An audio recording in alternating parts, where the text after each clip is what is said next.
Hell's Angels, even the name itself, I'm sure, evokes a variety of emotions in people hearing the phrase Hell's Angels. During World War I, they were heroes, aviators. But Hell's Angels today represent something else, doesn't it? A certain kind of motorcycle gang. There's a book by Hunter S. Thompson. It's a very powerful book. In fact, I think Hunter Thompson, our guest, is a new kind of journalist. And I say may his tribe increase. The journalist who is not detached, who observes this phenomenon from a distance and writes. He becomes involved. In fact, he was almost an honorary member, you might say. We'll hear about that. Or a dishonored member of the group in California, particularly the Oakland Hells Angels. It's called the subtitle, The Strange and Terrible Saga of the Outlaw Motorcycle Gangs, and Random House of the publishers. And it's a book that, to me, is far more important in its implications, far more than about Hells Angels, but about perhaps our own society and who we are and what this group represents to us. And I was thinking, Hunter, as we're talking, before we hear this, a voice of a kid in Chicago. He's just had a rough time. He's about 17. He's been on his own since he was 12. He thinks not too much of his parents, and he belongs to a motorcycle group, but very respectable, belongs to the American Motorcycle Association, and doesn't like the other groups, though he understands them. He's talking about I asked about that film, The Wild One, with Marlon Brando. Let's hear this. I assume you've seen Marlon Brando in The Wild One. Yeah, I saw it. What's your feeling about a film like that? I enjoyed it. When I saw it, I was real young, and I wanted to be another Marlon Brando, you know. I wanted to feel like just riding out and so on, because in the movie it was funny, because in the movie he was as independent as I was trying to be, and he stressed it all the way through the movie, that on weekends he'd just leave the herd and he'd go ride, which is the same feelings I had, but I felt good and bad about it, both. What is your feeling? I suppose it's maybe difficult when you're on a motorcycle and you know you're going at a pretty good clip. What's your feeling when you're on a motorcycle? Freedom, I guess you'd call it. Being out in the world, complete control over something that's much stronger than you are, and a lot faster than you are. This is the feeling I get. I enjoy it immensely. That's a very good comment you just made, Chuck. You were on something that is stronger than you, and you were in control of it. Yeah, which is true. I mean, the motorcycle, if a fool gets on a motorcycle and he plays around with it, it'll kill him. And thus we have this young kid whom we call Chuck, or Chick. And Hunter Thompson, author of Hell's Angels, is listening to this, and I'm sure many thoughts come to your mind. Here's this young kid in Chicago. What he said about this feeling of being in charge of something very strong. Hunter? I was just looking for that in the book. Yeah. Somewhere. That almost a parallel to it. Well, it's something that I got, even, it's something that does get hold of you right away. Yeah. Well, in this matter of this feeling, to explain the idea of the mystique, if you will, that isn't a mystique anymore to you. You've been through it. You were beaten up by. Well, I still have it in a way. I'd like to get on another big bike. You would. A bike, by bike, you mean motorcycle? Yeah. A brute. There's a big difference between the little ones and the big ones. Well, you pointed out somewhere in the book, I remember The Wild One, many of those who are members of Hell's Angels were very young when they saw the film in 1947. And they envisioned themselves... 53 or 4, I think. But they envisioned themselves what? As this loner? Well, the thing about The Wild One was that all these potential Hell's Angels tended to identify with Brando. Whereas really Lee Marvin, the villain, was a much more true-to-life Hell's Angel than Brando. Brando was a romanticized Robin Hood sort of. Well, in what way was this other guy more true to life to Hell's Angels? Oh, Christ. Yeah. You mean because he was, fights foul, for one thing? Yeah, and just kind of congenitally violent and griped at everything and ready to fight for no particular reason. And not very articulate, or if he was articulate, it was in a violent way. Whereas Brando had this kind of, he projected an image of, if only things might have been different, Yeah. Well, I'm really a good guy.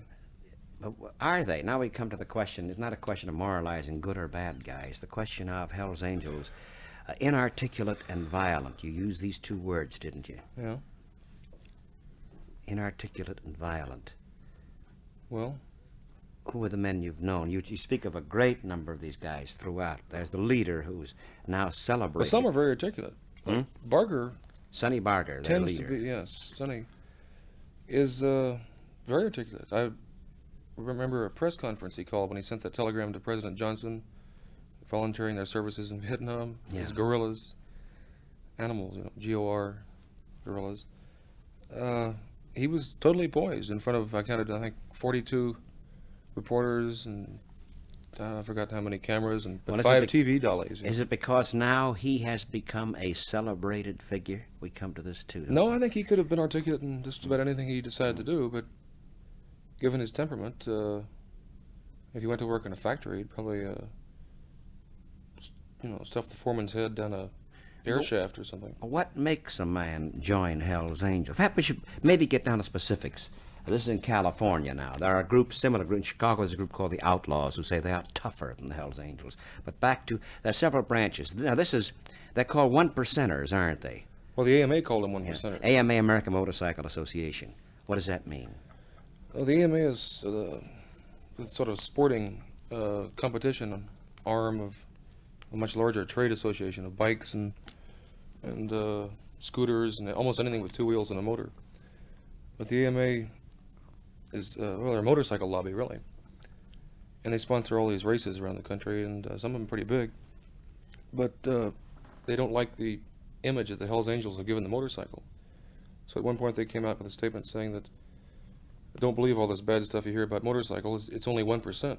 And so the Angels, with their kind of, their pattern for adopting disparaging remarks, picked it up and were proud of being the dirty, evil 1%. So now they all wear this triangular patch on their vest. It's a patch called One Percenters. Yeah, there it is. The up there. insignia, by the way, on the Yeah. cover of the book of Hunter Thompson, our guest, the book Hell's Angels, is the shot in the back of a long-haired member of Hell's Angels, a skull with an Indian, with a skull with wings, Hell's Angels, and there's one for the 1%. That little thing, yes. And One was a percent. below mark. North Cal. There are branches then. This is the outside the pale of respectability group, right? The Hells Angels represent this. Aren't there various echelons of society here? Isn't there a question of status involved here with all the groups that are outside? Oh, definitely. Now, Hells Angels are what? They're number one on the social pattern. On the social I think scale. even the all across the country, all the other motorcycle gangs, they don't want to be called a gang. They call themselves a club. But all the other motorcycle clubs, put it that way, the Outlaws even defer to the Angels as being the number one, like John Dillinger, that sort of thing.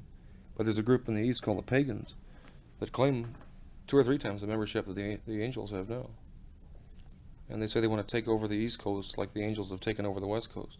That's their concept. The Angels have taken over the West Coast. It's almost as though a syndicate were at work in a way, saying this is my turf and this is your turf. This is my They talk territory, this is very your territory. strongly of turf. Like in L.A., the Los Angeles, the Angels are centered out toward San Bernardino. They have their turf, whereas in the Satan Slaves are another pretty big, sort of venomous group. They have their turf. The only time they really have trouble is when they meet on some either neutral turf or one of them goes in and, it's found at a bar in somebody else's turf. It's like wolverines and animals. So this Hells Angels turf, the Hells Angels, which Sonny Barger, who is the most known figure leader, is from Oakland, California, right Yeah. from around Oakland. As I remember, he's a native, more or less. I think he was born there or somewhere in California. Well, how do they come to be? Now we come to the key. Why the Hells Angels, this kind of group? You speak of foul fighting, they stomp someone, you were stomped, in which there's a question of rules involved here, just beating some violence for the sake of Well, they violence. have a rule. It's bylaw either number 10 or 11. It says when an angel punches a non-angel, all other angels will participate. So I was a victim of bylaw number 10 or 11. I should have known that. It's a lapse of caution. Now, the participation involves any form. This is not Queensberry rule. All necessary Yeah. participation, as far as it goes. Kicking, gouging. Oh, that's elementary. Yeah. You could get as well. I was telling somebody, no, it wasn't you, about all during this stomping. I could see the guy who'd originally teed off on me just out of, from nowhere with no warning, circling around with a rock about 12 inches long. What's their weight? About 20 pounds. trying to get at me to crash it down on my head. And that was my main worry. I tried to keep my eyes on him because I didn't want to have my skull fractured. They wouldn't, that sounds bad talking about it now, but they wouldn't have seen anything unusual about that. Well, now, this is interesting. We hear more and more, of course, of senseless violence, and throughout the book you are dotting this. Your observations are more than about the angels. They're about our society. And it's since World War II, pretty much, isn't it, this phenomenon's come to be? I think the angels came out of World War II. And not just the angels themselves, but what you're talking about, this whole kind of alienated, violent subculture of people wandering around looking for, either an opportunity or, if not an opportunity, then vengeance for not getting an opportunity. Because you get to a point, they get to be 30, and suddenly they wake up one morning and they realize, there are no more chances. It's all gone. I've been an outlaw for 10 years or 12 years. And by this time, they've been in jail a few times, or maybe the pen, and it makes them very bitter. The older ones are generally much more bitter than the younger ones, because the younger ones have options. They can quit. At least they have the illusion of being able to quit and go straight.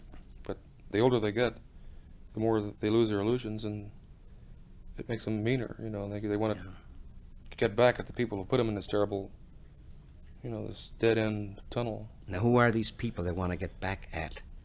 Oh, they don't know. It's kind of they. Paranoid. It's you, it's me, it's whoever might come too close to them on the highway in a car. It's somebody who makes a remark in a bar to them. They call them the citizens. Anybody who looks respectable and looks like he isn't doomed, like he has some kind of option or money or a home or all the things they don't have. And the things deep down, do you sense the things deep down that they really want? Do you sense this, that they really want to be respectable in the sense of having that home and those possessions?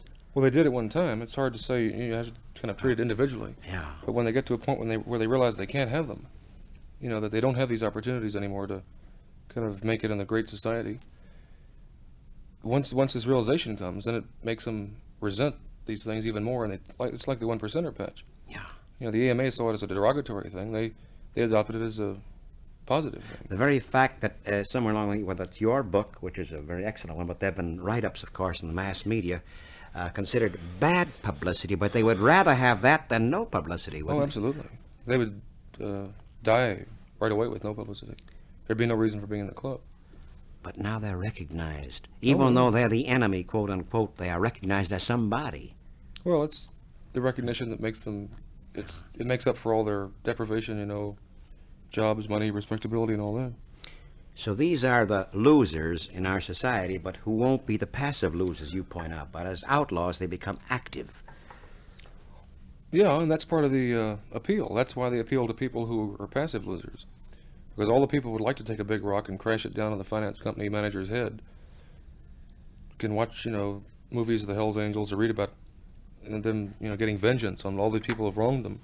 Before I ask you about own experiences, and throughout the book is filled with this, the variety of the ones who join. The great many, aside from someone like Sonny, they have jobs, regular jobs, construction workers, a great many hard hat guys, or some work as installment collectors, right, with mechanics. Well, that's a terrifying story about Tiny. That's that monster, Yeah, Tiny's the big man. Yeah, the one who attacked that Vietnam Day demonstration. I was reading that in the book the other day. I didn't think about it, while I was writing it, none of it really seemed that strange because I'd see these people during the day and then I'd write at night. So the bizarre quality of some, that other people might see in the book didn't come through while I was doing it. Now it's beginning to. But I was thinking the other day when I was reading over that section about Tiny being a bill collector or a credit manager he was for a chain of TV stores in Oakland. And he'd go to work wearing a blue suit and a white shirt and a red tie with pigtails down to his. He'd tie up his shaggy hair in a pigtail. And there's a thing in there about how he collected his money, about beating on the doors and going out and threatening people. And if anybody got wise, he'd take some of the Hells Angels out to collect. I was thinking how people in Oakland could be hear that or read about it, and then look at their TV set and think, my God, the payments are 3 months overdue, and any minute, the door will come crashing down, and these brutes will come through and cut up my children, rape my wife, whip on me with chains. But you're really like one of them was a janitor in the San Francisco Hilton for a while. So you're likely to see one anywhere without really realizing Yeah. what he is. So we come now to how come? How come this has been our society? Oh, you spoke of the breaking up of anti-Vietnam demonstration in Oakland. What's the attitude of the California police toward them? Oh, it varies considerably. In Los Angeles, they've been harassed to the point where they almost can't ride, or at least they can't get in any group of more than 2 or 3. Because, well, all over California now, they've used this technique in Berkeley to break up peace marches and demonstrations. If you get arrested for anything, even spitting on the street, they'll run a traffic check on you to see if you have any Who are unpaid you talking side. about now? The police, all over No, California. you're talking about as against whom? Well, anyone. Yeah. No, but I'm not what the attitude of police is toward the Hells Angels. Oh, well, Yeah. in L.A., what they do is stop them and just check and see if they have any unpaid citations, for speeding, anything at all, and they almost always do. But this is spread now to, it was first used on just the Angels, or maybe other people too. But now it's a common technique. The police use it on everybody. Well, what was their attitude when they busted up the Vietnam demonstration in Oakland?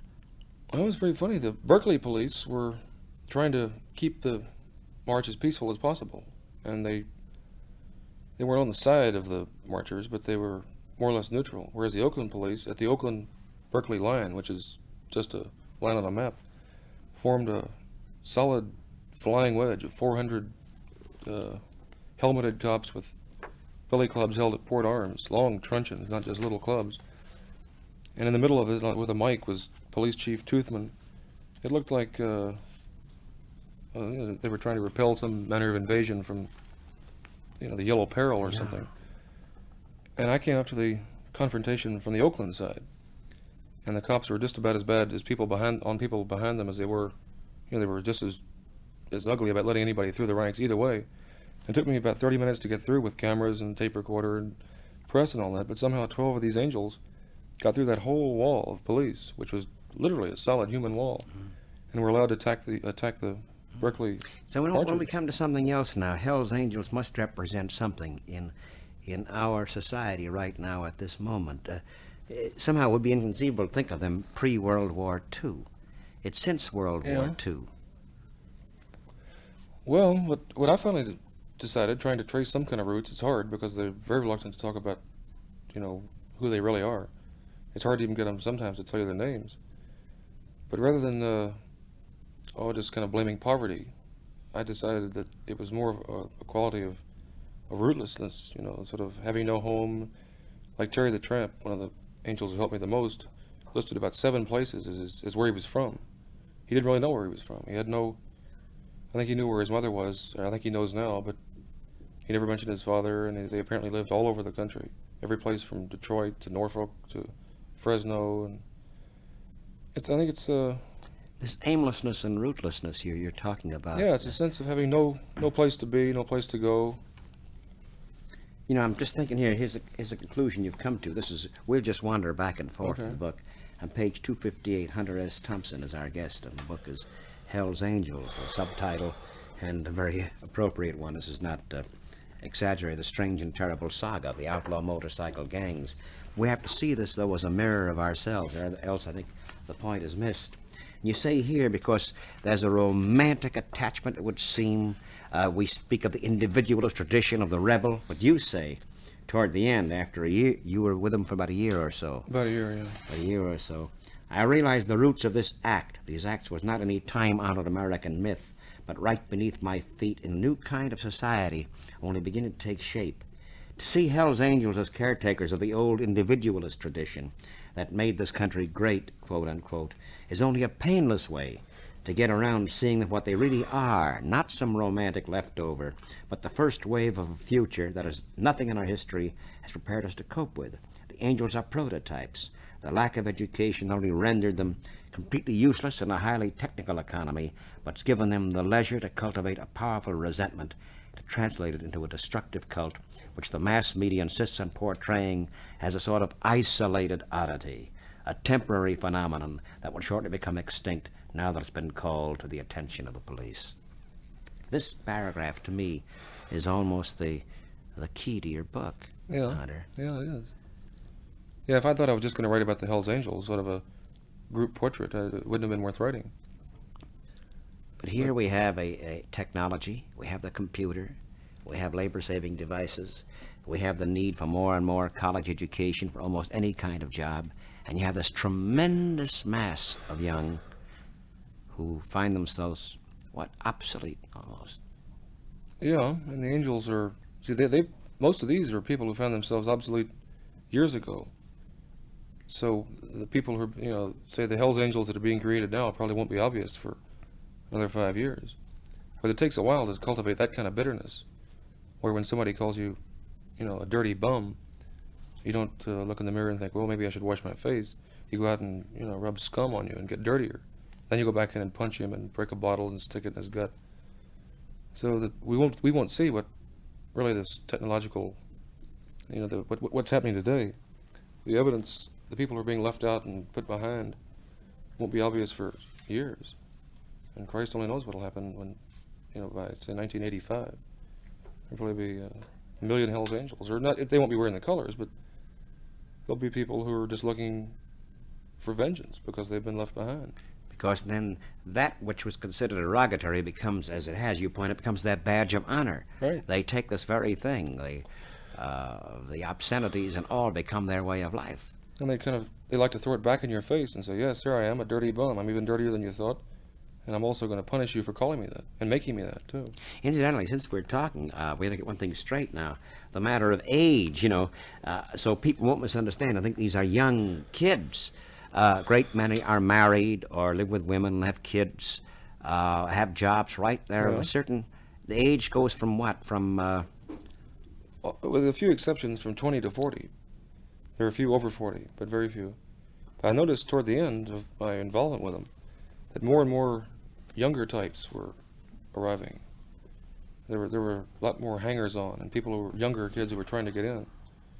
And these were people who were attracted by this, instead of being a loser, it's, even in your own eyes, this is a way to be a loser and yet be a winner in your own eyes. And, as long as they stay together, they kind of reflect each other. So it's appealing to the peer group. The old Frank Tannenbaum points this out.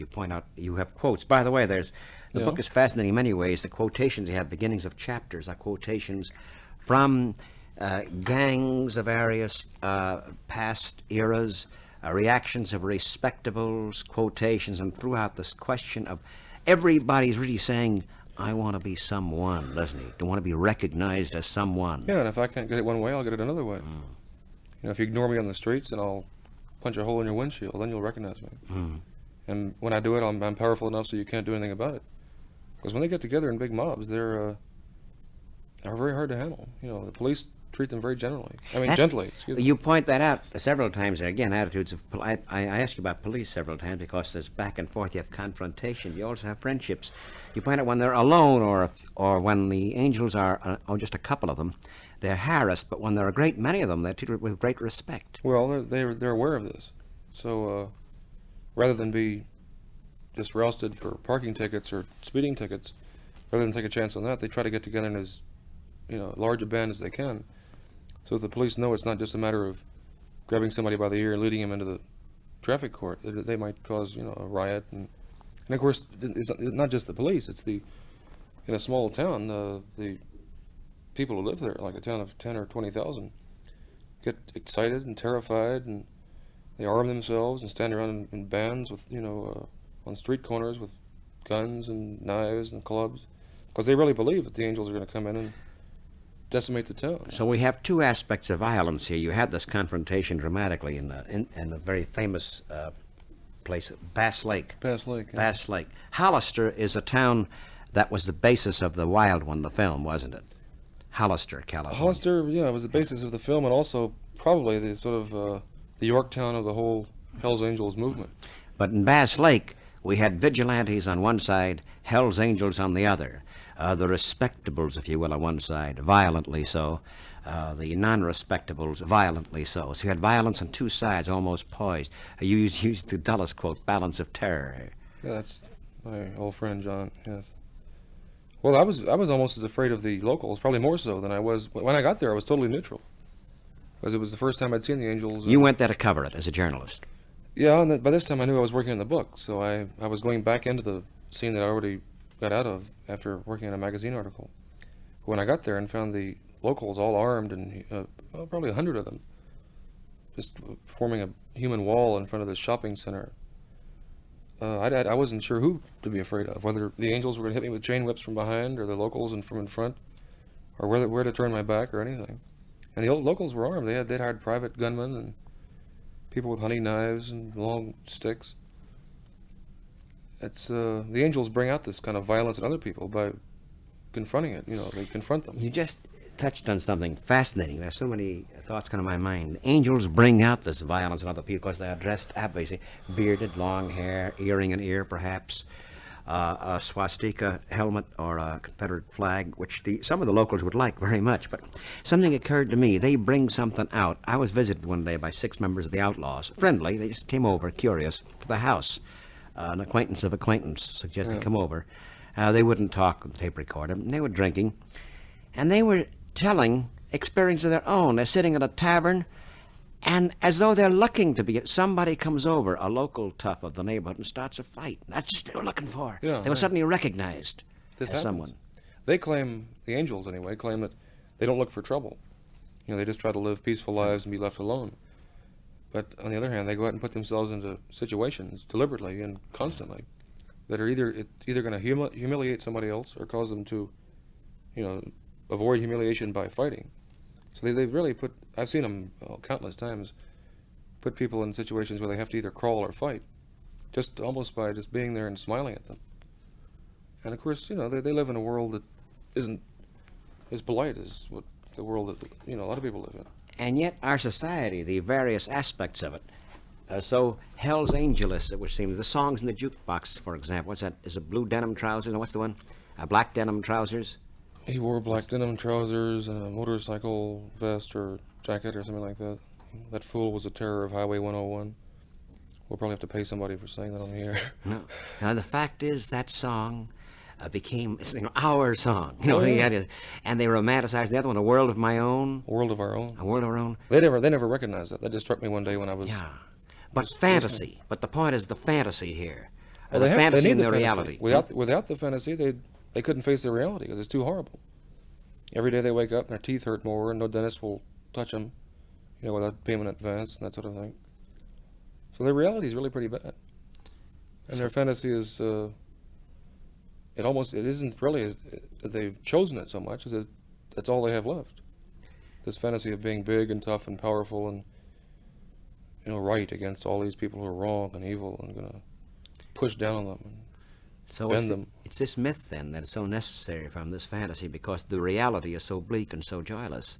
Well, the myth is as necessary to the angels as it is to Time and Newsweek, because in order to see the angels for what they really are, as a sort of reflection of President Johnson's, foreign policy, really, then you'd have to really think about it. You'd have to see that we're breeding Hell's Angels in every street corner.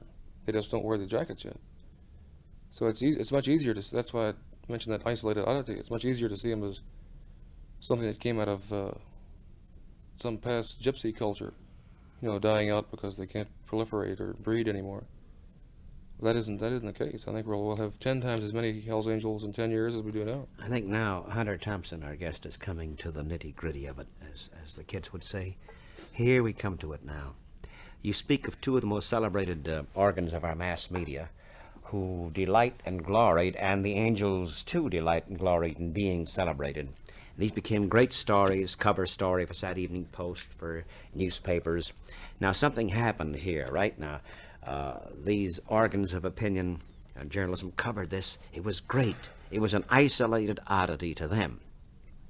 And therefore, in being an isolated oddity, they're okay. They're guiltless. And we're seeing these horrible Hell's Angels at work. Yeah, now that the alarm bell is rung, the cops are going to take care of it and scrub it all out. And pretty soon they'll have some other isolated oddity to look at, like beatniks dancing on a trampoline or something. It's hard to really see that we are breeding these things. It's hard to bring yourself to look around at the nice, kind of rural American Norman Rockwell culture that everybody, all the editors of Time and Newsweek grew up in. And to realize that it's turned into something else now. We're breeding monsters, and it's hard. You can't say it's not their fault or it is their fault. It's happening, and I'm not sure how to, what we can do about it. You're merely, as a journalist, recounting it. And again, I like to point out Hunter Thompson, not just as a journalist observing it from the sidelines, very much part of it and involved to the extent of himself being stomped on, beaten up toward the end as his postscript. But we come again to our society, the respectables. Bass Lake is where the celebrated almost happening took place. The terror on both sides, vigilante on one side, and they were scared tourists would not come. Now, what happened? They had the largest crowd of tourists for any July 4th in any year that anyone could remember. They were all very pleased. At first, they wouldn't sell them any beer. There had apparently been some sort of pact, among the local merchants, like keep these beasts sober and they won't hurt us. Because it's hard to make laws against the angels because they aren't illegal on the face of it. But when they first went to buy a beer, I went with them. I was the agent to go get $150 worth of beer or something. And they wouldn't let us buy any at this one store. That's where the vigilante mob was waiting. But the sheriff directed us to go to another store.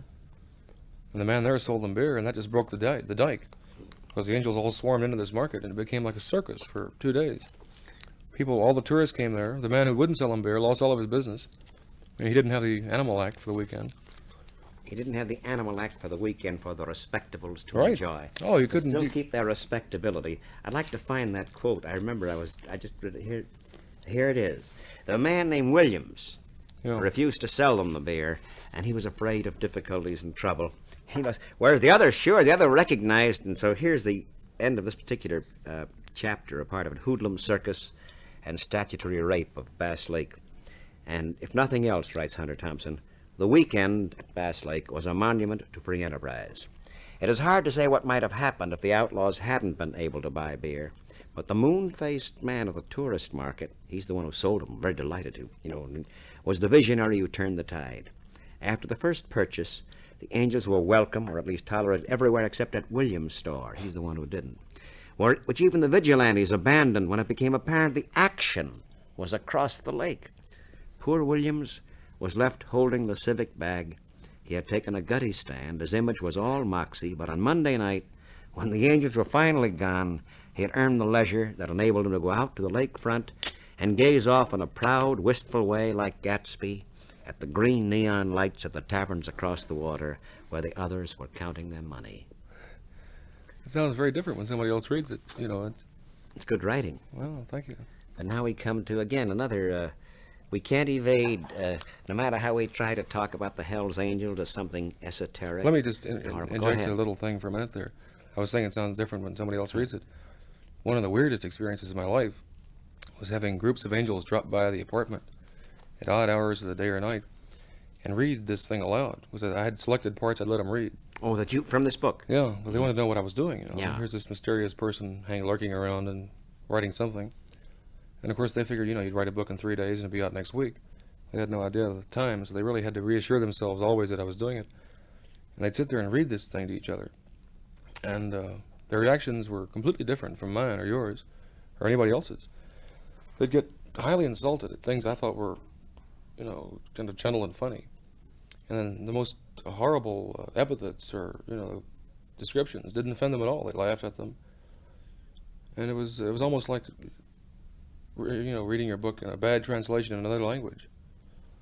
And it went on for, I guess, 4 or 5 months. And as I'd hear about it, more and more would come by. So we'd eventually have 12 people in there, and I'd have to leave the room because I wasn't sure which one was going to flip out and pick up a huge instrument and wail on me with it. Now, this has been quite an experience, a traumatic experience for Hunter Thompson, but an interesting one. You thought there was you were scared they'd be horrified and stomp you if at certain of the references, and they loved those, right? Yeah, I could never predict, and I still couldn't. I couldn't possibly predict how they'd react to the book, even though I've been accused of writing it. One reviewer called me an apologist for the angels, but I'm sure they won't see it that way. Well, he missed the whole point. If he called you an apologist for the angels, then this reviewer, I'm sorry, to me at least, missed the entire point because he did. You, in telling us the story of Hell's Angel, telling us about, to me at least, in horrendous cartoon, I use complimentary fashion, caricature fashion, but true, what indeed our society can become. They're a on certain caricature of a lot of bases. people who don't realize that they have this in Yes. them. You're talking about respectable society now, too. The citizens, yeah. The citizens. We come to the man That's now, not they- my term, excuse me. Huh? That's a Hell's Angels No, that's term. their term. The citizens. We come to something else now. Since, and this is a funny, sad, horrifying at the same time, and we're going to hear an acquaintance of mine's voice in a moment.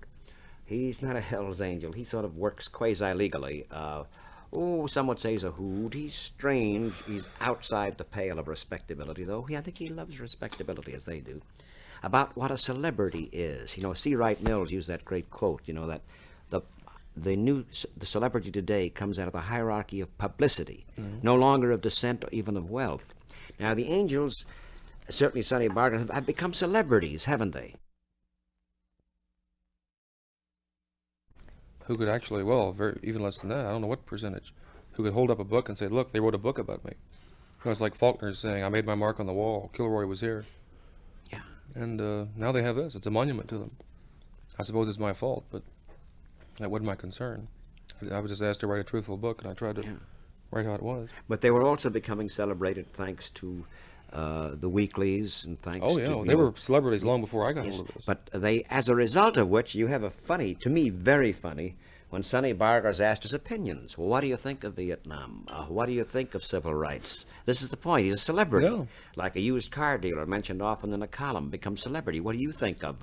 Like the Mad Bomber in New York, the Boston Strangler, it's that sort of thing. And therefore they ask their opinions about the Oh, world. yes, of course. It doesn't matter whether they have any sense or not. Let's hear, if we can hear my friend. He's sort of an ex-prize fighter. As he said, he took an oath before God, though I'm an agnostic, he says. I took an oath before the High Court never to do an honest day's work in my life to take money away from the unqualified dilettantes earned it through nepotism. And they're all unqualified. Because they need us. And here he's talking. We can hear him. There's guys like me in my element. They either want to ostracize us from our society or put us off somewhere. They want to give us a job. To find a place in the sun for myself, for my brother, or people like myself, or my element, we have to fight for it. Now, they don't like this. Yet they're the same people who read fiction and believe it. So why shouldn't we take it from them?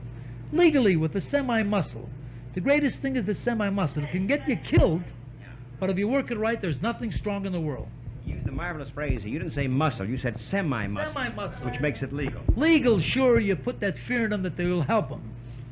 Here's a good example. They're usually in debt to someone. Someone owes them money. They're extremely fond of someone. Someone's cutting in on their girl. Their wife is an infidelist. There are all kinds of conditions. They're afraid. Everybody's scared. So what do you do then? You find out what their weakness is? Exactly, and I give them the security that they don't have. As an example, if their wife is an infidelist, I muscle the guy that she's making love with. I run him off. If somebody owes him money, I go collect the money. If he owns somebody money, somebody's after him, I chase him away. See? So now this guy is in your debt. Not only in debt to me, the truth of the matter is he's probably made the biggest mistake of his life. He should have really paid him, because now I've got him for the rest of his life. I'll always nudge him for some currency or another. I'll always go into him. Because you're the guy who either muscled this guy off his wife or in one way or another saved his ego. Is that it? Exactly, and there are so many people so insecure that it's absolutely amazing. You just can't imagine. Just can't imagine how many insecure people we have in this country. Everybody's scared of something. Are you scared of something? Absolutely nothing. I'm an agnostic to begin with. Then nothing frightens you. Nothing. Not a thing frightened me. King, let's go back to this. How do you know? How do you meet these people? You know, for By one thing, reputation. they must have money. Is that right? Yes, but by reputation. And it's amazing. I've got some good publicity as a prize fighter in the newspapers, and I've gotten some bad publicity in the newspapers also. Now, people believe what they read. But I can't stop every pedestrian on the street and tell them my side of the story. It's always a two-side of a story, Stutz, when there's always a two-way street. As long as with these people who think this way, it's a one-way street with them. So leave them think that way. My brother was in trouble recently. I'll give you a good example. All the newspapers had him on the front page. He was on television. He was scared. I says, you fool, you'll go out and raise all the money in the world. He came back in a week. He says, I raised 14,000. I says, you can make it 28. Why 14? Double it. People want to help people, especially tough guys. They need you. They believe There's the line they need. And he spoke of his brother held a handkerchief over his face, accused of being a juice man. He says, "You fool, you've been on television. You're a celebrity now." And thus we come to the Hells Angels. What was he accused of? Hmm? What was he accused of? Oh, being a juice man or something, But we come back to Hells Angels again. Now they became celebrities. Isn't this the part? Well, that's what he says is true there. This guy's operating on a much more sophisticated level. And just from listening to him talk, you can tell that he is a lot sharper and more sophisticated than a lot of the angels, and almost all of them. But probably, quite a few of the angels graduate into this kind of white tie kind of hoodlum underworld, and they don't go back around the angels because they're sophisticated criminals, the hardcore cons. But now they become also, in a sense, a bit more respectable too. Criminal but respectable. Oh yeah, people don't dump on them anymore. You know, people aren't calling them scurvy bums and get this garbage out of here when they go into a bar. Yet at the same time, they're operating on the same ethic, like police, really. Yeah. Same sort of thing. I mean, a fiendish sadist, will be locked up if he's a member of the Hells Angels. But if he's on the Los Angeles Police Force, he'll be given medallions and flowers to wear. So again, we have this fusion of the two, the respectable and the non-respectable, but the violence in both. Again, the phenomenon of Bass Lake, the parable was that, balance of terror. The vigilantes on one side, Hell's Angels on the other, both equally violent. Yeah, there wasn't much difference in the violence quotient there. Yeah. Except that as I pointed out in the book, that what the respectable sort of mountain country tourists weren't aware of was that the angels, almost all of them, have anywhere from 10 to 20 years of burning anger kind of built up in them. So that when they get in a fight, it isn't a matter of winning the fight; it's a matter of crippling and hurting, whoever they're fighting with. But they're not really after that one person. They're avenging 20 years of insults and what they consider deprivation and bad news for them. Well, 20 years of all this frustration and joylessness in a technological society in which man becomes less, and a guy without education, as many you say are construction workers, mechanics, some have better jobs, but basically they're out. Yeah, but then by being celebrities, they're given a status, and then at the same time a power, because it's like Sonny Liston, who until Clay took him apart, was viewed as sort of a human atom bomb. No one would get in the ring with him. I saw the second Patterson-Liston fight in Las Vegas. The Clay Liston fight. No, the Patterson. Oh, the Patterson-Liston. That was when Patterson was really at the peak of his myth, and it was obvious to everybody around that here was people. The sports writers were writing that he was going to be champ for the next 15 years. That nobody could touch him, and suddenly, boom, he's gone. The myth is shattered. And he was just created. He was a creature of publicity, really. We come back again to the mass media you talked about: Time, Life, Newsweek, Sad Evening Post, the mass media, and the creatures they create. And if they create these creatures, therefore they who do the creation are guiltless. Hell's Angels, as you say, is just a gypsy, part of a gypsy tradition, nothing to do with our society. And you come back again and again in the book and prove it's very much part of the fabric of our society today since World War II. I think it is, and after writing this book, I'm much more conscious of it now.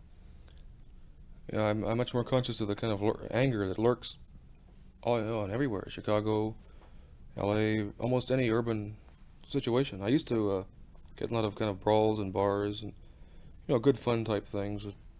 That everybody would get up and have a drink afterwards. But I don't do any.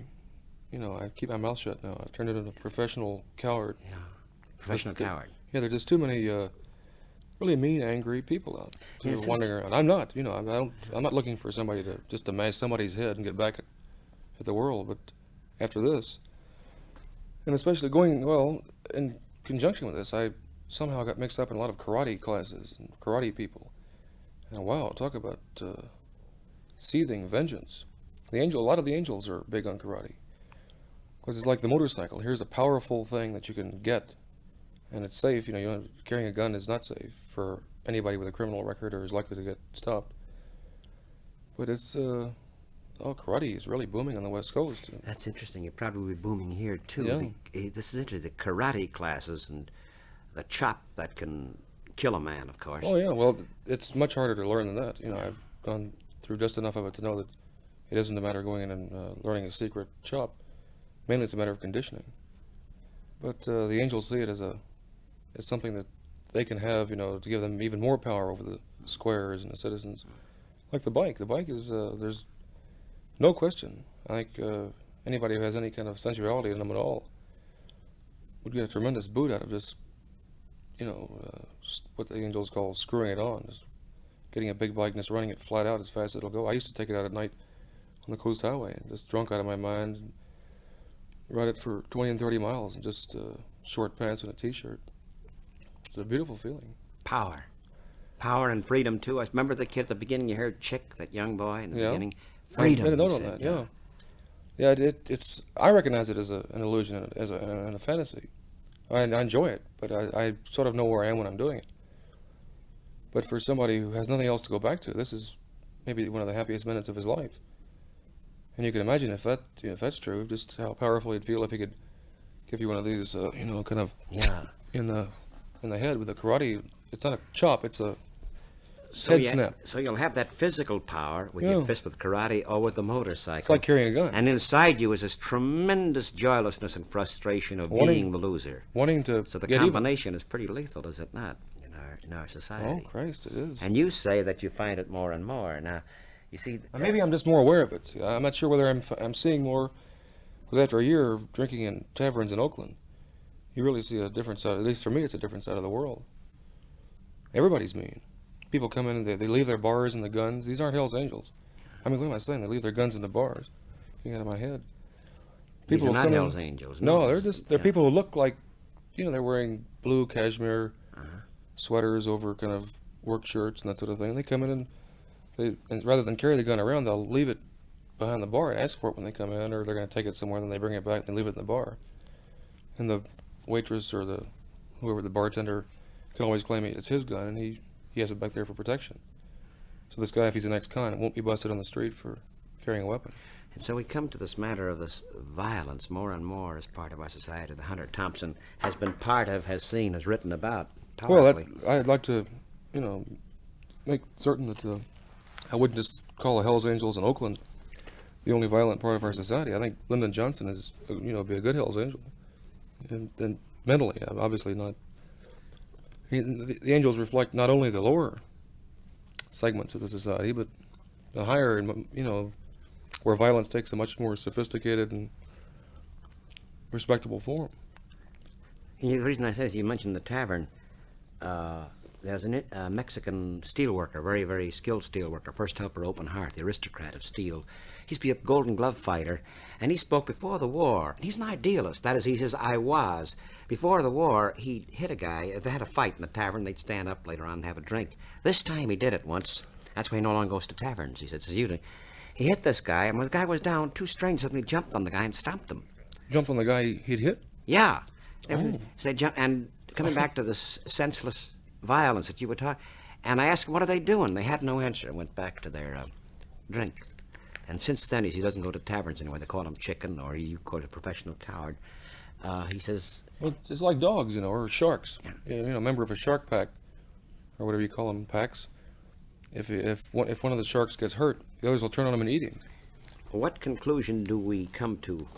For about an hour or so, we're talking with Hunter Thompson. People probably will see this as a terrifying book. Yes, it is. It's also a book that I think insists we look into the mirror. It's the nature of the book. Even though the subtitle, The Strange and Terrible Saga of the Outlaw Motorcycle Gangs, it might be the strange and terrible saga of what might be called the Great Society at this moment. Yeah. Random House of the Publishers. What conclusion did you come to? There's a postscript at the end involving your own being stomped upon, beaten up at the end because you were at the bar too long. They were on pills. What do you see now, Hunter Thompson? Hunter S. Thompson. Now the book is finished. Now your experience has ended as a quasi-member of the Angels, Hell's Angels. What do I see for the Angels? Or for what do you see society? for us, for everything? Well, that's Christ. That's bad. I mean, I don't see much. I'm not really very optimistic, but I think one of the most important things is to recognize that we do have this mounting violence in us, and then to find the reasons. And once you find that, it's like curing a boil. And if people insist on saying I'm a very gentle person and only these, that little gang of hoodlums over there is ugly and mean, then it's just putting off the recognition of the same venom that the angels are spewing around in public. A lot of people are just keeping bottled up in private. And the same venom we're spewing all over Vietnam with napalm, that sort of thing. I think if we see this violence that's building up in the country, I'm not saying it's just starting to build up, I think it's been here all along. But I think this technological kind of the science of obsolescence, or the fact that people are becoming obsolete more and more from the lower classes up, who are incapable, or maybe not incapable, but less capable of other people who might have some knowledge of what makes them The tick. computers, eh?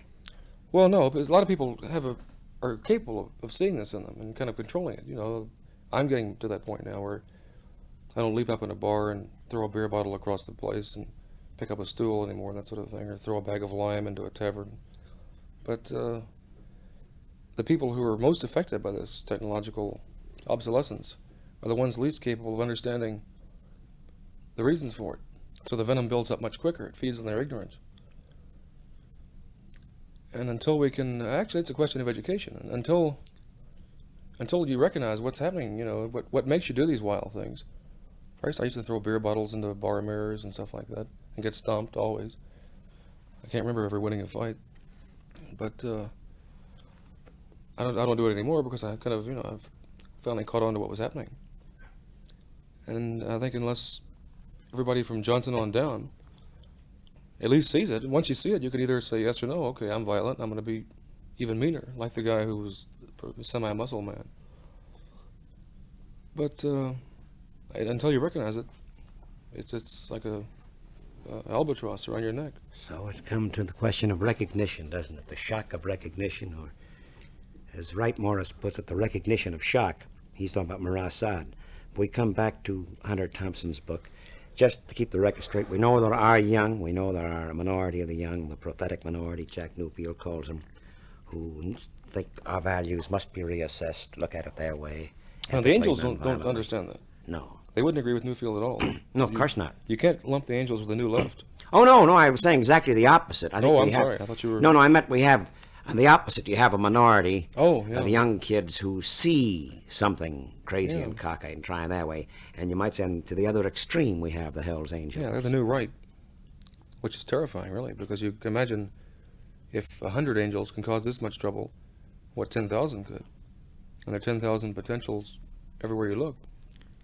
And perhaps just before we say goodbye to Hunter Thompson now, and the book that I strongly suggest, Hell's Angels, Hunter S. Thompson, the writer, Random House, the publisher.